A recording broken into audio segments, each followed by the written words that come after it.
ನಮಸ್ಕಾರ. ರಿವ್ಯೂ ಚಾನಲ್ಗೆ ಸ್ವಾಗತ. ನಾನು ಸೌಖ್ಯ ಗಾಂವ್ಕರ್. ಡಿ.ಕೆ. ಶಿವಕುಮಾರ್ ಅವರ ನಡೆಗೆ ಹೈಕಮಾಂಡ್ ಕೂಡ ಶಾಕ್ ಆಗಿದೆ. ಈಗ ಸಿದ್ದರಾಮಯ್ಯನವರು ಕೂಡ ಹಠ ಬಿಡ್ತಿಲ್ಲ. ಡಿ.ಕೆ. ಶಿವಕುಮಾರ್ ಈಗ ಅಖಾಡಕ್ಕೆ ಧುಮುಕು ಬಿಟ್ಟಿದ್ದಾರೆ. ಈ ಹೊತ್ತಲ್ಲಿ ಖರ್ಗೆ ಅವರಿಂದ ಬಂತು ಕಾಲ್. ಡಿ.ಕೆ. ಬ್ರದರ್ಸ್ಗೆ ಇಬ್ರಿಗೂ ಕೂಡ ಖರ್ಗೆ ಅವರಿಂದ ಕಾಲ್. ಜೈರಾಮ್ ರಮೇಶ್ ಓಡೋಡಿ ಬರ್ತಿದ್ದಾರೆ ರಾಜ್ಯಕ್ಕೆ. ಏನಾಗ್ತಿದೆ ಹಾಗಾದ್ರೆ ಡೀಟೇಲ್ಸ್ ಇಡ್ತಾ ಹೋಗ್ತೀವಿ. ಮಿಸ್ ಮಾಡಿದ್ರೆ ನಮ್ಮ ಚಾನಲ್ನ ಸಬ್ಸ್ಕ್ರೈಬ್ ಮಾಡಿ, ನಿಮ್ಮ ಅಭಿಪ್ರಾಯ ಕಮೆಂಟ್ ಮಾಡಿ ತಿಳಿಸಿ. ಎಸ್ ವೀಕ್ಷಕರೇ, ಡಿ.ಕೆ. ಶಿವಕುಮಾರ್ ಅವರು ಮೇಲ್ನೋಟಕ್ಕೆ ಒಂದು 25-30 ಜನ ಶಾಸಕರನ್ನು ತೋರಿಸ್ತಿದ್ದಾರೆ. ಈಗ ಮತ್ತೆ ತಟಸ್ಥ ಶಾಸಕರು ಅವರು ಇವ್ರನ್ನ ಸೆಳೆಯುವಂಥ ಪ್ರಯತ್ನ, hotel room booking, resort booking ತನಕ ಆಗಿಬಿಟ್ಟಿದೆ. ಸೊ ಡಿ.ಕೆ. ಬ್ರದರ್ಸ್ ಒಂದು ದೊಡ್ಡ ಮೆಸೇಜ್ ಕೊಟ್ಟುಬಿಟ್ರು. ಬಟ್ ಸಿದ್ದು ಬಣ ಅಂತೂ ಯಾವುದಕ್ಕೂ ಜಗ್ಗಲ್ಲ, ನಾನೇ ಬಜೆಟ್ ಮಂಡಿಸೋದು ಅಂತ ಸಿದ್ದರಾಮಯ್ಯನವರು ಕೂಡ ಹೇಳೋ ಮೂಲಕ ನಾನೇ ಹಾಕ್ಬಿಡ್ಲಿ, ಹಾಗಾದ್ರೆ ಕೊಟ್ಟ ಮಾತೆಲ್ಲ ಮುಂಚೆ ಆಡದ ಮಾತೆಲ್ಲ ಯಥಾವತ್ತಾಗಿ ಆಗಿರತ್ತಾ? ಡಿ.ಕೆ. ಶಿವಕುಮಾರ್ ಅವರು ಇಷ್ಟೆಲ್ಲ ಬೆಳವಣಿಗೆಗಳ ಬಳಿಕ ಫಸ್ಟ್ ರಿಯಾಕ್ಷನ್ ಕೊಟ್ಟಿದ್ದಾರೆ. ಹುಷಾರಿಲ್ಲ ಅಂತ ನಿನ್ನೆ ಹೇಳಿದ್ರಲ್ವಾ, ನನಗೆ ಗೊತ್ತೇ ಇಲ್ಲ ಏನೇನು ಆಗ್ತಿದೆ, ಯಾರ್ಯಾರು ಡೆಲ್ಲಿಗೆ ಹೋಗ್ತಿದ್ದಾರೆ ಅಂತ. ಈಗ ಹೇಳ್ತಿದ್ದಾರೆ ಸಿದ್ದರಾಮಯ್ಯನವರು 5 ವರ್ಷ CM ಆಗಿ ಮುಂದುವರಿತಾರಂತಲ್ಲ. ಅಭಿನಂದನೆಗಳು ಅವ್ರಿಗೆ, ಒಳ್ಳೇದಾಗಲಿ, ನಾವು ಕೆಲಸ ಮಾಡ್ತೀವಿ ಅವ್ರ ಜೊತೆಗೆ, ಅಭಿನಂದನೆಗಳು. ನಮ್ಮದೇ ಟೀಮು ಬಣ ಎಲ್ಲ ಗೊತ್ತೇ ಇಲ್ಲ ನಮಗೆ, ಇಂಥ ಕೆಲಸ ಮಾಡೋನು ನಾನಲ್ಲ ಅಂತ ವ್ಯಂಗ್ಯವಾಗಿ ಮಾತಾಡಿಕೊಂಡೇ ನಡೆದಿದ್ದಾರೆ ಡಿ.ಕೆ. ಶಿವಕುಮಾರ್ ಅವರು. ಮೀಟಿಂಗ್ ಮೇಲೆ ಮೀಟಿಂಗ್ ಆಗ್ತಿದೆ ಡಿ.ಕೆ. ಮನೆಯಲ್ಲಿ. ಮತ್ತು ಈಗ ಜೈರಾಮ್ ರಮೇಶ್ ಅವರನ್ನು ಹೈಕಮಾಂಡ್ ನಾಯಕರು ಕಳಿಸ್ಕೊಡ್ತಿದ್ದಾರೆ. ಯಾಕಂದರೆ ಸುರ್ಜೇವಾಲಾ ಬಂದರೆ ಡಿ.ಕೆ. ಪರ ಬ್ಯಾಟ್ ಬೀಸ್ತಾರೆ, ವೇಣುಗೋಪಾಲ್ ಅವ್ರು ಬಂದರೆ ಸಿದ್ದರಾಮಯ್ಯನವ್ರ ಪರ ನಿಲ್ತಾರೆ. ಸೊ ಇವರು ಒಬ್ಬೊಬ್ಬರು ನಾಯಕರ ಜೊತೆಗೆ ಆಪ್ತರು ಅಂತ ಗುರ್ತಿಸ್ಕೊಂಡು ಬಿಟ್ಟಿರೋದ್ರಿಂದ ಯಾರು ಬಂದರೂ ಕಷ್ಟ, ಮತ್ತೆ ಸಿಡಿದೇಳ್ತಾರೆ. ಹಾಗಾಗಿ ಈಗ ತಟಸ್ಥ ಮತ್ತು ಸೀನಿಯರ್ ಲೀಡರ್ ಜೈರಾಮ್ ರಮೇಶ್ ಅವರನ್ನು ಕಳಿಸ್ಕೊಡ್ತಾ ಇದೆ ಹೈಕಮಾಂಡ್. ಇಲ್ಲಿ ಮಾತಾಡಿಸೋದಕ್ಕೆ, ಪರಿಸ್ಥಿತಿಯನ್ನು ಕೈ ಮೀರದಂತೆ ನೋಡ್ಕೊಳ್ಳೋದಕ್ಕೆ ರಾಹುಲ್ ಗಾಂಧಿಯವರು ಈ ತಿಂಗಳ ಕೊನೆಗೆ ಮೀಟಿಂಗ್ ಏರ್ಪಡಿಸಿದ್ದಾರೆ. ಡಿ.ಕೆ. ಸಿದ್ದರಾಮಯ್ಯನವರು ಇಬ್ಬರೂ ಒಟ್ಟಿಗೆ ಕೂತು ರಾಹುಲ್ ಗಾಂಧಿಯವ್ರ ಮುಂದೆ ಮಾತಾಡಬೇಕು. ಖರ್ಗೆ, ವೇಣುಗೋಪಾಲ್, ಸುರ್ಜೇವಾಲಾ ಇವರು ಕೂಡ ಇರ್ತಾರೆ. ಸೊ 5-6 ಜನರ ನಡುವೆ ಮೀಟಿಂಗ್ ಆಗುತ್ತೆ, ಅಲ್ಲಿ ಅಂತಿಮ ಆಗುತ್ತೆ. ಮತ್ತು ಅವ್ರನ್ನ ಕರೆದೊಂದು ಇವ್ರನ್ನ ಕರೆದೊಂದು ಅಲ್ಲ, ಇಬ್ಬರು ಏನು ನಿರ್ಧಾರ ಆದರೂ ಒಪ್ಪಿಕೊಳ್ಬೇಕು, ಅದಕ್ಕೆ ಮತ್ತೊಬ್ಬರು ಬದ್ಧರಾಗಿರಬೇಕು ಅನ್ನೋ ರೀತಿಯಲ್ಲಿ ನಿರ್ಧಾರ ಮಾಡಿ ಕಳಿಸಿರೋದು. ಅದರ ಮಧ್ಯೆ ಹಿಂಗಾಗ್ಬಿಟ್ಟಿದೆ. ಹಾಗಾಗಿ ಜೈರಾಮ್ ರಮೇಶ್ ಅವರು ಓಡೋಡಿ ಬರ್ತಿದ್ದಾರೆ. ಈಗ ಖರ್ಗೆ ಅವರಿಂದ ಕಾಲ್ ಬಂದಿದೆ ಡಿ.ಕೆ. ಬ್ರದರ್ಸ್ಗೆ, ತಕ್ಷಣ ಬನ್ನಿ ಭೇಟಿ ಮಾಡಿ ಅಂತ. ಸಿದ್ದರಾಮಯ್ಯನವರು ಭೇಟಿ ಆಗೋದಕ್ಕೆ ಕೇಳಿದ್ದಾರೆ, ಖರ್ಗೆ ಅವ್ರಿಗೆ ಪರ್ಮಿಷನ್ ಕೇಳಿದ್ದಾರೆ. ಅವ್ರು ಬೆಂಗಳೂರಿಗೆ ಬರ್ತಿದ್ದಾರೆ, ಅವ್ರ ಫ್ಯಾಮಿಲಿ ರಿಲೇಟೆಡ್ ಏನೋ ಕೆಲಸ ಅಂತ ಬರ್ತಿದ್ದಾರೆ. ಬಟ್ ಇಲ್ಲಿ ಹೊತ್ಕೊಂಡು ಬಿಟ್ಟಿದೆಯಲ್ಲ, ಹಾಗಾಗಿ ಅನಿವಾರ್ಯವಾಗಿ ಅಡ್ರೆಸ್ ಮಾಡಬೇಕಾಗಿದೆ. ಇಲ್ಲಿ ಪರಿಸ್ಥಿತಿ ಕೈ ಮೀರದಂತೆ ನೋಡ್ಕೊಳ್ಳಿ ಅನ್ನೋದು ಕೂಡ ಹೈಕಮಾಂಡ್ನ ಚಿಂತೆ. ಹಾಗಾಗಿ ಖರ್ಗೆ ಅವರೇ ಇಲ್ಲಿದ್ದರೆ ಸೇಫ್ ಅನ್ನೋ ರೀತಿಯಲ್ಲೂ ಅವ್ರು ಇರಲಿ ಅಂತ ಬಯಸ್ತಾ ಇದ್ದಾರೆ. ಖರ್ಗೆ ಅವರು ಬಂದು ಸಿದ್ದರಾಮಯ್ಯನವರನ್ನ ಭೇಟಿ ಆಗಬೇಕು, ಅವ್ರ ಬಣ ಕೇಳ್ಕೊಂಡಿದೆ. ಬಟ್ ಅದಕ್ಕಿಂತ ಮುಂಚೆನೆ ಖರ್ಗೆ ಅವರಿಂದ ಡಿ.ಕೆ. ಬ್ರದರ್ಸ್ ಇಬ್ರಿಗೂ ತಕ್ಷಣ ಬನ್ನಿ ಅಂತ ಕಾಲ್ ಬಂದಿದೆ. ಯಾಕೆ ಅಂತ ಕೇಳಿದ್ರೆ ಅಲ್ಲೇ ಇರೋದು ವಿಚಾರ. ಅಲ್ಲಿಂದ ಜೈರಾಮ್ ರಮೇಶ್ ಅವ್ರು ಬರ್ತಾರೆ, ಖರ್ಗೆ ಅವ್ರು ಬರ್ತಾರೆ. ಡಿ.ಕೆ. ಬ್ರದರ್ಸ್ನ ಮಾತಾಡೋಕೆ ಇಲ್ಲೇ ಕೂರ್ತಿದ್ದಾರೆ ಅಂದರೆ, ಡೆಲ್ಲಿಲಲ್ಲ ಇಲ್ಲೇ ಕೂರ್ತಿದ್ದಾರೆ ಅಂದರೆ ಯಾಕೆ? 50 ಜನ ಶಾಸಕರನ್ನ ಡಿ.ಕೆ. ಸುರೇಶ್ ಅವರು ರೆಡಿ ಮಾಡಿಬಿಟ್ಟಿದ್ದಾರಂತೆ. ಈಗ ಮೇಲ್ನೋಟಕ್ಕೆ ಡೆಲ್ಲಿಗೆ ಹೋಗೋ ಥರ ಕಾಣಿಸ್ತಿರೋದು 3 ಬ್ಯಾಚು 10 ಜನ 3 ದಿನ ಹೋಗೋದು ಅಂತಾಗಿತ್ತಲ್ವ. ಆದರೆ ಡಿ.ಕೆ. ಸುರೇಶ್ ಅವರು ತಟಸ್ಥರನ್ನ ಮತ್ತು ಸಿದ್ದು ಕ್ಯಾಂಪಲ್ಲಿ ಗುರ್ತಿಸ್ಕೊಂಡಿರೋರನ್ನ ಬೇರೆ ಬೇರೆಯವರನ್ನ ಕಾಂಟ್ಯಾಕ್ಟ್ ಮಾಡಿ, ಸರಿ ಎಷ್ಟು ವರ್ಷ ಸಿದ್ದರಾಮಯ್ಯನವರು ಇರ್ತಾರೆ ಮತ್ತು ಅವ್ರಿಗೆ ಅಧಿಕಾರ ಅಥವಾ ನಾಯಕತ್ವ ಕೊಡ್ತಾರೆ ಅಂತ ನಿಮ್ಗನ್ಸುತ್ತೆ? ಅವ್ರು ಲಾಸ್ಟ್ ಎಲೆಕ್ಷನ್ ಅಂತ ಹೇಳಿದ್ದಾರೆ. ಪಕ್ಷದ ಭವಿಷ್ಯ, ನಿಮ್ಮ ಭವಿಷ್ಯ ಮತ್ತು ಮುಂಬರುವ ಚುನಾವಣೆಯಲ್ಲಿ ಪಕ್ಷ ಅಧಿಕಾರಕ್ಕೆ ತರೋದು, ಈ ನಿಟ್ಟಿನಲ್ಲಿ ಡಿ.ಕೆ. ಶಿವಕುಮಾರ್ ಅವರು ಇನ್ನು 10-15 ವರ್ಷ ಮುಂಚೂಣಿಯಲ್ಲಿರ್ತಾರೆ ಅನ್ನೋದನ್ನು ಶಾಸಕರಿಗೆ ಕನ್ವಿನ್ಸ್ ಮಾಡಿ, ನೋಡಿ ಈಗ ನಿಂತರೆ, ಇಂಥ ಟೈಮಲ್ಲಿ ನಿಂತರೆ ನಿಮ್ಮ ಭವಿಷ್ಯನೂ ಗಟ್ಟಿಯಾಗಿರುತ್ತೆ. ಯಾವಾಗಲೂ ಹಾಗೆ ಅಲ್ವಾ, ಇನ್ವೆಸ್ಟ್ಮೆಂಟ್ ಮಾಡೋದು ಹೆಂಗೆ, ಎಲ್ಲಿ ಬೆಳೆಯುತ್ತೆ ಸೈಟು ಅಂತ ನೋಡಿ ಮಾಡ್ತೀವಿ, ಎಲ್ಲಿ ಸುತ್ತಮುತ್ತ ಚೆನ್ನಾಗಿ ಅಭಿವೃದ್ಧಿ ಆಗುತ್ತೆ ಅನ್ನೋದು ನೋಡಿ ನಾವು ಸೈಟ್ ತೊಗೊಳ್ತೀವಿ. ಹಾಗೇ ಇದೂ ಈ ಬಿಸ್ನೆಸ್ ಕೂಡ ಡಿ.ಕೆ. ಶಿವಕುಮಾರ್ ಅವ್ರ ಕೈ ಬಲಪಡಿಸಿ ನೀವು ಬಲ ತಂದುಕೊಳ್ಳಿ ಅನ್ನೋ ರೀತಿ ಆಫರು ಹೋಗ್ತಿದೆ. ಅಂದರೆ ಡಿ.ಕೆ. ಸುರೇಶ್ ಅವರು ಇವ್ರ ಕಡೆಯಿಂದ ಹೋಗಿದೆ, ಡಿ.ಕೆ. ಸುರೇಶ್ ಅವರ ಈ ಆಪರೇಷನ್ ಯಶಸ್ವಿ ಆಗಿದೆ ಅಂತ ಸುದ್ದಿಗಳು ಬರ್ತಿರೋದೀಗ. ಹಾಗಾಗಿ ಸಿದ್ದು ಕ್ಯಾಂಪ್ ಸ್ವಲ್ಪ ತಲೆ ಕೆಡಿಸ್ಕೊಂಡಿದೆ.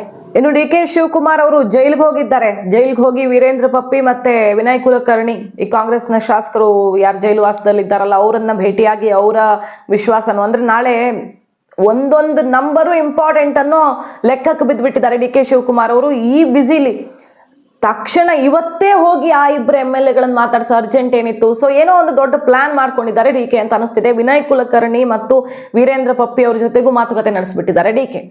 ಹಾಗಾಗಿ ನಂಬರ್ ಗೇಮು ನೆಕ್ಸ್ಟ್ ಲೆವೆಲ್ಗೆ ಹೋದಂಗೆ ಕಾಣಿಸ್ತಿದೆ. ಸಿದ್ದರಾಮಯ್ಯ ಆಪ್ತರು, ದಲಿತ ಹಿಂದ ನಾಯಕರು, ಸಂಘಟನೆಗಳು, ಕಲಬುರಗಿ ಆ ಕಡೆ ಸುಮಾರು ಜಿಲ್ಲೆಗಳಲ್ಲೆಲ್ಲ ಈಗ ಸಿದ್ದರಾಮಯ್ಯನವ್ರನ್ನ ಇಳಿಸಿದ್ರೆ ದಂಗೆ ಏಳುತ್ತೆ ಅನ್ನೋ ತನಕ ಎಚ್ಚರಿಕೆ ಸಂದೇಶ, ಕಾರ್ಯಕ್ರಮ, ಪ್ರತಿಭಟನೆ ಎಲ್ಲ ಸಂದೇಶ ಬರ್ತಿದೆ, ಮೀಟಿಂಗ್ಗಳಾಗ್ತಿದ್ದಾವೆ.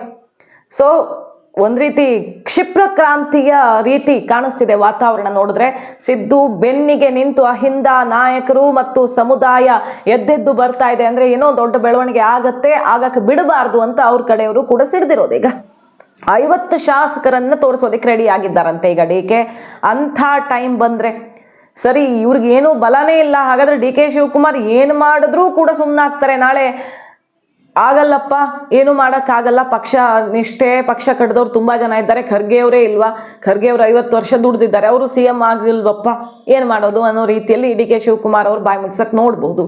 ಖರ್ಗೆ ಅವರು ಸಹಜವಾಗಿ ಅದನ್ನೇ ಹೇಳ್ತಿರ್ತಾರೆ, ಆಯಿತು ಈಗ ನಾನೇನು ಮಾಡೋಣ, ನಾನು ಮಾಡಿಲ್ವಾ ಪಕ್ಷದ ಕೆಲಸವನ್ನ, ಆಯಾ ಸಮಯ ಸಂದರ್ಭ ಏನೇನು ಕೊಡಬೇಕೋ ಕೊಡುತ್ತೆ, ಈಗ ನನಗೆ ಸ್ಥಾನಮಾನ ಸಿಕ್ಕಿದೆ, ಇಷ್ಟು ವರ್ಷ ನಾನು ಇರಲಿಲ್ವಾ ಅಂತಲೇ ಹೇಳ್ಬೋದು ಡಿ ಕೆ ಶಿವಕುಮಾರ್ ಅವ್ರ ಹತ್ರ. ಹಾಗೇನು ಮಾತಾಡೋಕ್ಕಾಗತ್ತೆ ಅಲ್ವಾ?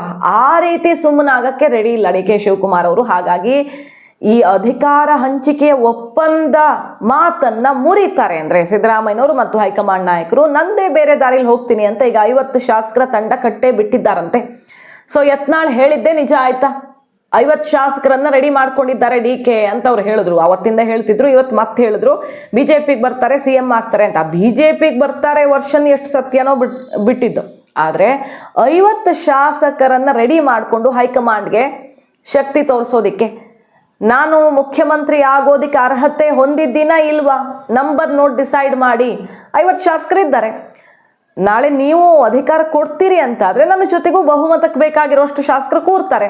ಹೊರಗಡೆಯಿಂದರೂ ಬರೋರಿದ್ದಾರೆ ಅನ್ನೋದನ್ನು ಅವರು ಸೆಷನ್ನಲ್ಲಿ ಓಪನ್ ಆಗಿ ಹೇಳಿದರು. ಏನಂತ, ನನ್ನ ಜಾತಕದಲ್ಲಿ ಏನಿದೆ, ಯಾವಾಗ ಏನಾಗುತ್ತೆ ಇನ್ನು ಕೆಲವು ತಿಂಗಳುಗಳಲ್ಲಿ ಅನ್ನೋದು ಗೊತ್ತಾದರೆ ಅಲ್ಲಿ ಕೂತಿರೋರು ಇಲ್ಲಿ ಬರ್ತಾರೆ ಅನ್ನೋ ಮೂಲಕ BJP JDS ಕಡೆ ಕೂಡ ಕೈ ತೋರಿಸಿದ್ರು. ಅದು ಒದ್ದು ಕಿತ್ಕೊಳ್ಳೋದು, ಅಶೋಕ್ ಅವ್ರದ್ದು ಡಿ ಕೆ ಶಿವಕುಮಾರ್ ಅವ್ರದ್ದು ಮಾತುಕತೆ ಎಲ್ಲ ಆಗಿತ್ತಲ್ಲ, ಆ ಸಮಯದಲ್ಲಾದಂಥ ಮಾತುಗಳು, ಅಲ್ಲಿರೋರು ಇಲ್ಲಿ ಬರ್ತಾರೆ ಅನ್ನೋ ಮಾತುಗಳನ್ನ ಆಡಿದ್ರು ಡಿ ಕೆ. ಸೊ ಈಗ ಡೆಡ್ ಲೈನ್ ಮುಗಿದಿದೆ, ನಿನ್ನೆಗೆ 2.5 ವರ್ಷ ಆಗಿದೆ. ಸಿದ್ದರಾಮಯ್ಯನವ್ರು ಬಿಟ್ಕೊಡಲ್ಲ ಅಂತಿದ್ದಾರೆ, ಹೈಕಮಾಂಡು ಸುಮ್ಮನಿರಿ ನೋಡೋಣ ಅಂತಿದೆ. ಸೊ ಇದೇ ರೀತಿ ಮುಂದುವರೆದ್ರೆ ಈ ಅವಧಿ ಮುಗಿದು ಹೋಗುತ್ತೆ. ಮುಂದಿನ ಅವಧಿಗೆ ಸತೀಶ್ ಜಾರಕಿಹೊಳಿ ಬರ್ತಾರೆ ಕಾಂಪಿಟೇಷನ್ಗೆ. ಸೊ ನಾನೇನು ಮಾಡೋದು, ಹಿಂದಿನಿಂದ ನನಗೆ ಅನ್ಯಾಯನೇ ಆಗ್ತಿದೆ ಅಂತ ಅವರು ಕ್ಯಾಂಪ್ ಅವರು ಹೇಳ್ತಿದ್ದಾರಲ್ಲ, ಮಾಗಡಿ ಬಾಲಕೃಷ್ಣ ಅವರೆಲ್ಲ. ಹಿಂದೆ MLS ಟಿಕೆಟ್ ಕೊಡೋಕ್ಕೂ ನಿರಾಕರಿಸಿದ್ರು, ಪ್ರತ್ಯೇಕವಾಗಿ ನಿಂತು ಗೆದ್ದರು, ಮತ್ತು ಪಕ್ಷಕ್ಕೆ ಮಾತ್ರ ಅವರು ಅನ್ಯಾಯ ಮಾಡಲಿಲ್ಲ. ಬೇರೆಯವರೆಲ್ಲ ಆಫರ್ ಕೊಟ್ಟರು ಹೋಗಲಿಲ್ಲ, ಅಲ್ಲಿಂದ ಇಲ್ಲಿಂದ ಬೇಕಾದಷ್ಟು ಆಫರ್ಗಳು ಬಂದವು, ಆದರೂ ಡಿ ಕೆ ಶಿವಕುಮಾರ್ ಅವರು ಹೋಗಲಿಲ್ಲ. ಇವತ್ತಿನ ತನಕನೂ ಪಕ್ಷಕ್ಕೆ ಏನು ಮಾಡಿದ್ದಾರೆ ಅನ್ನೋದು ಗೊತ್ತು, ಮತ್ತು 4 ಗೋಡೆ ಮಧ್ಯೆ ಏನಾಗಿದೆ ಅನ್ನೋದು ನಮಗೆ ಗೊತ್ತು, ನಾವೇ ಸಾಕ್ಷಿ ಅಂತ ಓಪನ್ ಆಗಿ ಹೇಳ್ತಿದ್ದಾರಲ್ವ. ಕೊಡಲೇಬೇಕು, ಮಾತು ಕೊಟ್ಟಿದ್ದಾರೆ, ಈಗ ಬಿಟ್ಟು ಕೊಡಲೇಬೇಕು ಅಂತ. ಹಾಗಾಗಿ ಇದು ಯಾಕೋ ಸರಿ ಬರ್ತಿಲ್ಲ ಅಂತ 50 ಶಾಸಕರನ್ನ ರೆಡಿ ಮಾಡಿದ್ದಾರಂತೆ. ಡಿ ಕೆ ಸುರೇಶ್ ಅವರು ಡಿ ಕೆ ಶಿವಕುಮಾರ್ ಅವ್ರನ್ನ CM ಮಾಡೇ ತೀರ್ತೀನಿ ಅಂತ ಶಪಥ ಮಾಡಿದ್ರ ಡಿ ಕೆ ಬ್ರದರ್. ಹಾಗಾದರೆ ಇದು ಈಗ ಜೋರಾಗಿ ಕೇಳಿ ಬರ್ತಿರೋದು. ಹಾಗಾಗಿ ತಡ ಮಾಡದೆ ಖರ್ಗೆ ಅವ್ರು ಕರೆಸಿಬಿಟ್ಟಿದ್ದಾರೆ ಇಬ್ಬರು ಅಣ್ಣ ತಮ್ಮ ಇಬ್ಬರು ಬನ್ನಿ ತಕ್ಷಣ ಮಾತಾಡಬೇಕು ಅಂತ ಕರೆಸಿದ್ದಾರೆ. ಜಯರಾಮ್ ರಮೇಶ್ ಅವ್ರನ್ನೂ ಕೂಡ ಕಳಿಸ್ಕೊಡ್ತಾ ಇದೆ ಹೈಕಮಾಂಡ್, ಮಾತುಕತೆ ಮಾಡಿ ಇದನ್ನು ಒಂದು ಹಂತಕ್ಕೆ ತರಬೇಕು ಅಂತ. ಆದರೆ ಈ ಮಾತುಕತೆಗೆ ಬಗ್ಗೋ ರೀತಿಯಲ್ಲಿ ಇದ್ದಾರಾ, ಅಥವಾ ಅದೇನಾಗತ್ತೋ ಆಗಿಬಿಡ್ಲಿ, ಈಗ ಇದ್ರೂ ನಾವು ಇದ್ದಂಗೆ ಇರಬೇಕು, ಅಥವಾ 5 DCM ಮಾಡಿ ಅನ್ನೋ ಡಿಮ್ಯಾಂಡ್ ಶುರುವಾಗಿದೆ. KPCC ಅಧ್ಯಕ್ಷರನ್ನ ಚೇಂಜ್ ಮಾಡಲೇಬೇಕು ಅಂತಲೇ ನಿನ್ನೆ ಡಿನ್ನರ್ ಮೀಟಿಂಗಲ್ಲೆಲ್ಲ ನಿರ್ಧಾರ ಮಾಡಿರೋದು ಸಿದ್ದು ಕ್ಯಾಂಪ್ನವರು. ಅದು ಹೆಂಗೆ ಅವ್ರು ಮುಂದುವರಿತಾರೆ? ಹೈಕಮಾಂಡೇ ಮಾತು ಕೊಟ್ಟಿತ್ತು, ಈಗ 5 ವರ್ಷನೂ ಮುಗಿದೋಯ್ತು, ಇನ್ನೆಷ್ಟು ವರ್ಷ, 10 ವರ್ಷ ಮಾಡ್ತಾರೆ ಅಧ್ಯಕ್ಷರಾಗಿ ಅಂತ. ಆ ಕುರ್ಚಿಯನ್ನು ಕಿತ್ಕೊಳ್ಳೋದು ಅನ್ನೋಕ್ಕಿಂತ ಇಳಿಸುವಂಥ ತಯಾರಿ ನಡೀತಾ ಇದೆ. ಸೊ ಕೊಡೋದಿರಲಿ, ಇರೋದನ್ನೂ ಕೂಡ ಕಿತ್ಕೊಳ್ಬಹುದು. ಹಾಗೆ ಮುಂದುವರಿತಾ ಹೋದರೆ ಪಕ್ಷದಲ್ಲಿ ನನಗೆ ಬೆಲೆನೇ ಇರಲ್ಲ, ನಾನು ಮಾಡಿದ್ದಕ್ಕೇನೂ ಬೆಲೆ ಇರಲ್ಲ ಅನ್ನೋದು ಅವ್ರ ವಾದ. ಹಾಗಾಗಿ ಈಗ ಯಾರು ಊಹಿಸದಂಥ ಸ್ಟೆಪ್ಪನ್ನು ಡಿ ಕೆ ತಗೊಳಕ್ಕೆ ಹೊರಟಿದ್ದಾರೆ. ಸುರೇಶ್ ಅವರು ಬಲವಾಗಿ ನಿಂತಿದ್ದಾರೆ. ಅದು ಫಲ ಕೊಡುತ್ತೋ ಇಲ್ವೋ ನೋಡಬೇಕು. ಹೈಕಮಾಂಡ್ ಅಂತೂ ಡಿಸ್ಟರ್ಬ್ ಆಗಿದೆ. ಸುರ್ಜೇವಾಲಾ ಅವ್ರು ಟ್ವೀಟ್ ಮಾಡಿ ಇಬ್ಬರ ಹತ್ರನೂ ಮಾತಾಡಿದ್ದೀನಿ, ಏನೂ ಇಲ್ಲ, ಇದೆಲ್ಲ ಮೀಡಿಯಾ ಸೃಷ್ಟಿ, BJP ಸೃಷ್ಟಿ, ಕೆಲವು ಶಾಸಕರು ಮಾತಾಡ್ಬಿಟ್ರೆ ಅದಕ್ಕೆಲ್ಲ ಬೆಲೆ ಇಲ್ಲ ಅಂತ ತೇಪೆ ಹಚ್ಚೋ ಪ್ರಯತ್ನ ಮಾಡ್ತಿದ್ದಾರೆ. ಆದರೆ ಇಲ್ಲಿ ಹೊತ್ಕೊಂಡು ಉರಿತಿದೆ. ಮಾಹಿತಿ ಇಷ್ಟ ಆಗಿದ್ರೆ ಮಿಸ್ ಮಾಡಿದ್ರೆ ನಮ್ಮ ಚಾನಲ್ನ ಸಬ್ಸ್ಕ್ರೈಬ್ ಮಾಡಿ, ನಿಮ್ಮ ಅಭಿಪ್ರಾಯ ಕಮೆಂಟ್ ಮಾಡಿ ತಿಳಿಸಿ. Thank you.